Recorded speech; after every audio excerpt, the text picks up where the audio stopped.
En 1994, en réponse au soulèvement de l'armée zapatiste de libération nationale, l'État mexicain a mis en place une stratégie de militarisation de la région.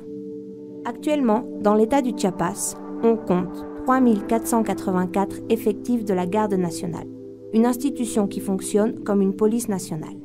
10 casernes ont été construites dans 8 régions pour contenir les flux migratoires, contrôler le territoire et endiguer les processus d'organisation pour la défense du territoire. Le 15 octobre 2020, dans le nord du Chiapas, le peuple maya tzeltal de Chilón a manifesté pacifiquement contre la construction d'une caserne de la Garde nationale sur son territoire. Le 15 octobre au matin, environ 300 effectifs de la police municipale, de la police de l'État du Chiapas et de la Garde nationale ont réprimé cette manifestation pacifique au niveau du croisement de Temo sur la route entre Ocosingo et Palenque. Lors de ce dispositif, César et José Luis, défenseurs communautaires tzeltal, ont été privés arbitrairement de leur liberté. Ils ont ensuite été torturés et soumis à des mauvais traitements. 11 autres personnes ont été blessées. 2h30 après avoir été détenus, ils ont été présentés devant le ministère public d'Ocosingo, accusés du délit d'émeute.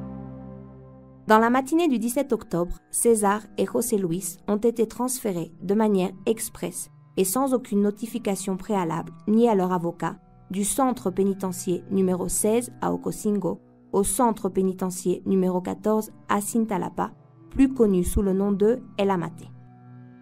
Le 1er novembre, suite à leur arrestation illégale, à la torture et à leur assignation à une procédure judiciaire, ils ont été remis en liberté conditionnelle, devant se présenter auprès du tribunal tous les 15 jours et ne pouvant pas se déplacer au-delà de la municipalité de Chilón et celle d'Ocosingo.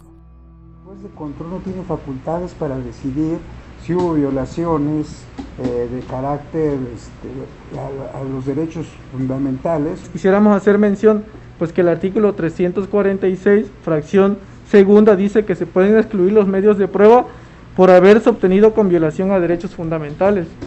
Es decir, que sí le da facultad al juez de contrôle para excluirlos. Bueno, yo digo que no, ya resolví. Un an plus tard, les deux défenseurs des droits humains font l'objet d'une procédure pénale injuste qui criminalise la défense du territoire et qui vient s'inscrire dans le cadre d'une stratégie de militarisation des territoires des peuples autochtones.